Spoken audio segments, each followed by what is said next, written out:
SDM काजल मीणा को trap किया। Dinesh UDC Praveen को भी दबोचा है। तीनों को 60,000 रुपए की रिश्वत लेते ट्रैप किया।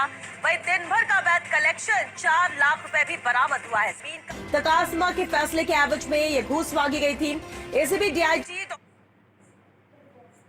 से करौली में एसीबी का बड़ा धमाका। एसीबी ने नादौती एसडीएम काजल मीणा को ट्रैप किया। साथ ही एसडीएम का रीडर दिनेश यूडीसी प्रवीण को भी दबोचा है। तीनों को 60,000 रुपए की रिश्वत लेते ट्रैप किया। वही दिन भर का कलेक्शन 4 लाख रुपए भी बरामद हुआ है। जमीन का तकासमा के फैसले के एवज में ये घूस मांगी गई थी। ACB DIG doctor Rameshwar Singh के सुपरविजन में ये कार्रवाई हुई। एसपी ज्ञान सिंह चौधरी ने कार्रवाई को अंजाम दिया है। डीजी गोविंद गुप्ता और एडीजी स्मिता श्रीवास्तव के निर्देशन में ये कार्रवाई की गई। तो करौली में एसीबी का ये बड़ा धमाका, जहां नादौती एसडीएम काजल मीणा को ट्रैप किया है। सीनियर रिपोर्टर नवीन शर्मा हमारे साथ जुड़ चुके हैं। नवीन, बड़ी कार्रवाई एसीबी ने की है करौली में, विस्तार से पूरी जानकारी चाहेंगे क्योंकि अब एसडीएम गिरफ्त में है। एसडीएम को ट्रैप किया है, किस तरह से कार्रवाई को अंजाम दिया गया? जी देखिए, बिल्कुल वाकई में एसीबी को एक बड़ी काम हाथ लगी है। एक आरएएस अधिकारी जिसका नाम काजल मीणा है और वो नादौती एसडीएम थी और उनके साथ वो एसडीएम का लीडर है दिनेश और इसके साथ जो यूडी दिया प्रवीण, इन तीनों को एसीबी ने 60,000 रुपए की रिश्वत लेते हुए रंगे हाथों गिरफ्तार किया है। दरअसल एक व्यक्ति था, परिवार ने इसी में शिकायत दर्ज कराई थी कि उसकी जमीन का तकासमा की डिग्री करने की एवज में उससे रिश्वत की डिमांड की जा रही है। तो इसलिए इसका गोपनीय मेडिकल एग्जाम कराया और वेरिफिकेशन कराने के बाद में आज एसीबी ने इन तीनों को रंगे हाथों गिरफ्तार कर लिया है। इस पूरे मामले में श्वेता एक बड़ा अपडेट ये भी आ रहा है कि जो बल्कि आज जो अवैध कलेक्शन था वो 4 लाख रुपए जो यूडीसी है प्रवीण उसके बैग के अंदर मिला है। और ये भी बताया जा रहा है कि जैसे जैसे शाम होती थी पूरा कलेक्शन इकट्ठा होकर यूडीसी के पास जाता था और एसडीएम तक डेली जो कलेक्शन है वो उनके पास भी पहुंचता था। तो बड़ी कामयाबी हाथ लगी है। जो ज्ञान सिंह है, चौधरी, एडिशनल एसपी उन्होंने करौली में जाकर इस पूरी कार्रवाई को अंजाम दिया है और जो एसडीएम है काजल मीणा उनको एसीबी ने ट्रैप कर लिया है। अभी फिलहाल जो स्थिति है इनसे पूछा कर रही है तीनों से, क्योंकि इसके अंदर तीनों का किसी का कितना परसेंट था, क्योंकि 60,000 है, 50,000 किसको मिले थे, 30,000 किसको मिले थे या फिर और भी अमाउंट करवाने का मांगा गया हो।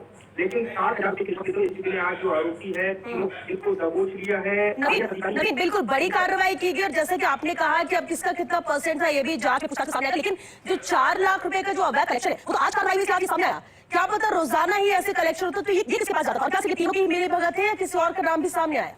देखिए, बताया जा रहा है सूत्रों के हवाले से हमारे पास खबर होता था जो अवैध कमाई होती थी और वो अवैध कमाई को यूडीसी प्रवीण है वो दिन भर इकट्ठा करता था और दिन भर इकट्ठा करने के बाद जैसे ही 6:30 बजते थे 6:30 बजते ही ये तीनों आपस में बांट लेते थे।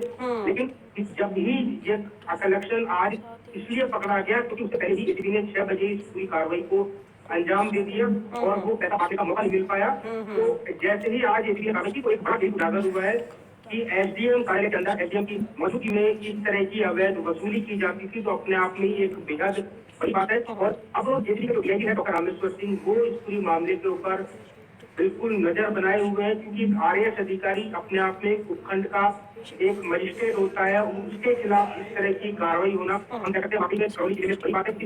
चौकी ने जाकर करौली के अंदर इस कार्रवाई को अंजाम दिया है और अब जो इसके जो अधिकारी है वो से पूछताछ कर रहे हैं। पूछताछ के बाद में इनको कल कोर्ट में पेश किया जाएगा। कोर्ट में पेश करके इनकी जो रिमांड है वो भी मांगी जाएगी, क्योंकि आरएएस अधिकारी बड़े स्तर का अधिकारी होता है, उसको ट्रैप करना वाकई में एसीबी को एक बड़ी कामयाबी हाथ लगी है। डीजी गोविंद गुप्ता एडीजी स्मिता श्रीवास्तव उनके सुपरविजन में ये पूरी कार्रवाई चल रही है। जिस तरह से मुख्यमंत्री भजनलाल शर्मा का मैंडेट है कि राजस्थान को भ्रष्टाचार मुक्त करना है, उसी क्रम में एसीबी की टीम एसीबी डीजी की बात की जाए। बिल्कुल, और इसलिए एक कार्रवाई होती है। रोजाना ही रिश्वतखोर गिरफ्त में आ रहे हैं और आज आरएएस अधिकारी भी गिरफ्त में है। अब देखना होगा आगे किस तरह से कार्रवाई को अंजाम दिया जाता है। बहुत शुक्रिया नवीन इस पूरी जानकारी के लिए।